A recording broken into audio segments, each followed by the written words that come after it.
हाय दोस्तों। तो दोस्तों मैंने कभी नहीं सोचा था कि मुझे इस प्रकार का भी वीडियो कभी यूट्यूब पे बनाना पड़ेगा कि यूट्यूब पे बहुत सारा अभी प्रॉब्लम चल रहा है जिस वजह से अर्निंग एकदम नहीं हो रहा है। मैंने आप लोगों को अब तक छुपाया था कि ऊपर काम होगा। ऊपर काम कहाँ से होगा, पैसा रहेगा तो काम होगा। अब ऐसा परिस्थिति मैंने नहीं सोचा था कि कभी यूट्यूब से ऐसा भी दिन देखने को मिलेगा। पता नहीं, हो सकता है घर को बेचना ना पड़ जाए। मनोज दे একজন পপুলার ইউটিউবার কাম সোশ্যাল মিডিয়া ইনফ্লুয়েন্সার। মনোজ দে তার চ্যানেলের মাধ্যমে আমাদের অনেকের জীবন পরিবর্তন করেছে রিগার্ডিং ইউটিউব ভিডিও।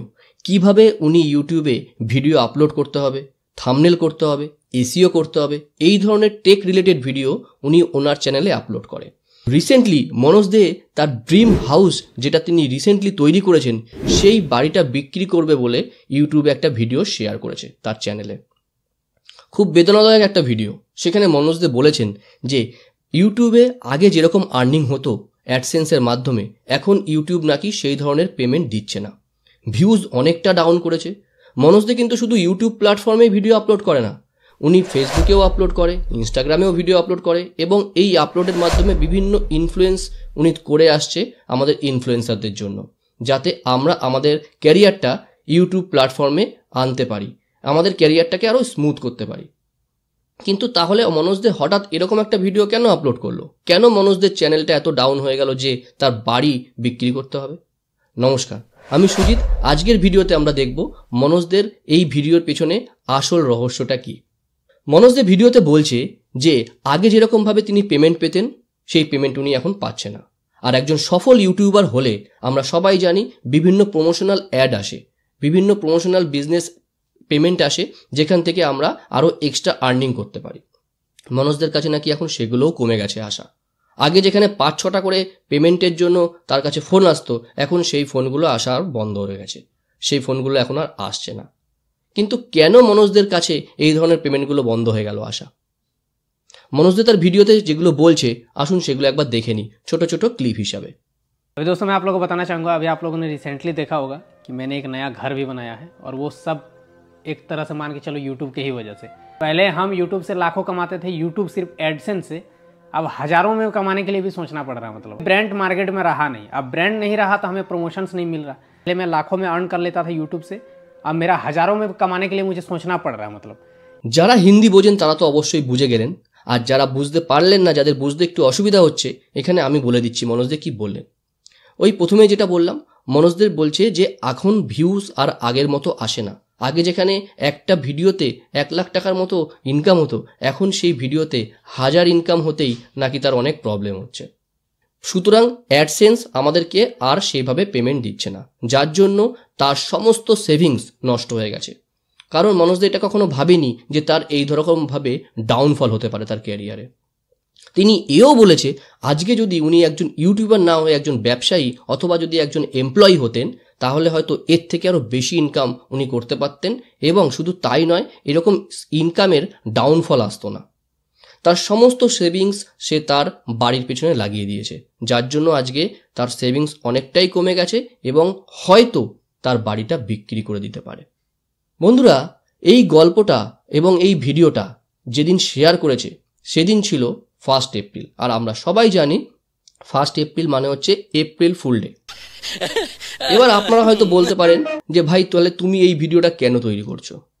মনোজ দে তো এপ্রিল ফুল করার জন্য ভিডিওটা শেয়ার করেছে, কিন্তু আমরা মনোজ দে স্যারকে ভীষণ ভালোবাসি। আমরা যারা ফলোয়ার বা যারা সাবস্ক্রাইবার মনোজদের, কারণ আমাদের জীবনও মনোজদের ভীষণভাবে ইনফ্লুয়েন্স করেছে, ভীষণভাবে পরিবর্তন করেছে। কিভাবে আমরা ইউটিউবে ভিডিও আপলোড করব, ইউটিউবে টেকনিক্যাল পার্টসগুলো মনোজদের খুব সুন্দরভাবে তার চ্যানেলে শেয়ার করে। এবার কথা হচ্ছে মনোজদের কেন এরকম ভিডিও করলো, সেটা থেকে বড় যে মনোজদের সাবস্ক্রাইবার বা ভিউয়ার্সরা তারা তাকে কি বলছে। আপনারা সেই ভিডিওর কমেন্টসে গেলে দেখতে পারবেন প্রচণ্ড নেগেটিভ কমেন্টস তার ভিডিওতে রয়েছে যে কেন তিনি এরকম করলেন। কারণ এরকম যদি সত্যি সত্যিই হয়ে যায় কখনো মনোজদের সাথে, তখন তিনি কি করবেন?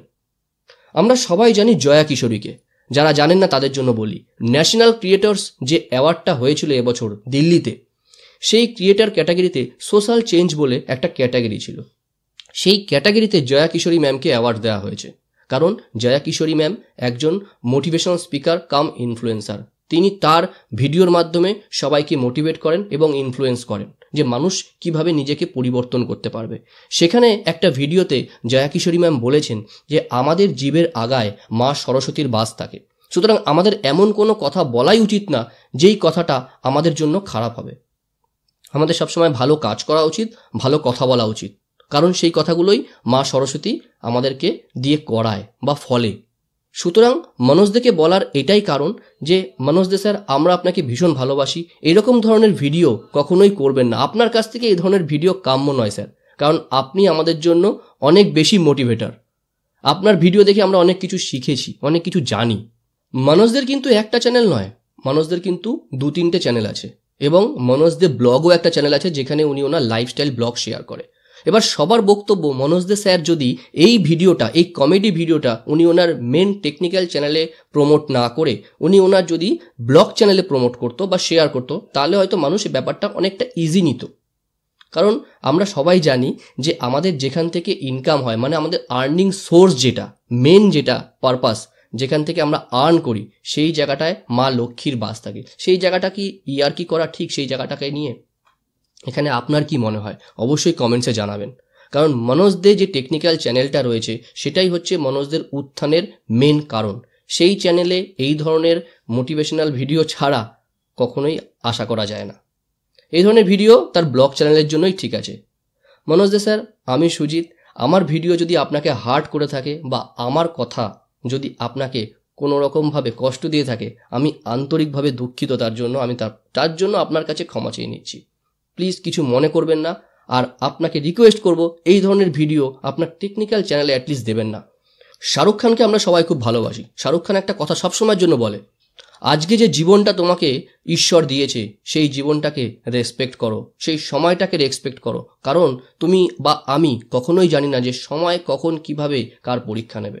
সুতরাং সেটার জন্য সবসময় নিজেকে প্রস্তুত থাকতে হয়, সবসময় নিজেকে ঠিক রাখতে হয় ভালো কর্মের মাধ্যমে, ভালো ব্যবহারের মাধ্যমে, কারণ ব্যবহারটাই থেকে যাবে। তুমি মানুষটা কেমন, তোমার ব্যবহারই তার পরিচয়। এই বলে আজকের ভিডিওটা এখানেই শেষ করে দেবো। আর শেষ করার আগে একটা কথা সবসময়ের জন্য যেটা বলি, সবার সাথে ভালো ব্যবহার করুন, সবার সাথে ভালোভাবে মিশুন, ভালো কথা বলুন, কারণ এই কথাগুলোই মা সরস্বতী আপনাদেরকে সাফল্যের রাস্তায় নিয়ে যাবে। এমন কাজ করুন যে কাজগুলো দেখে মানুষ আপনার মতো করতে চাইবে, কারণ জীবন তো একটাই। ভালো থাকবেন, সুস্থ থাকবেন, এই কামনাই করি। দেখা হচ্ছে একটা নতুন ভিডিওতে।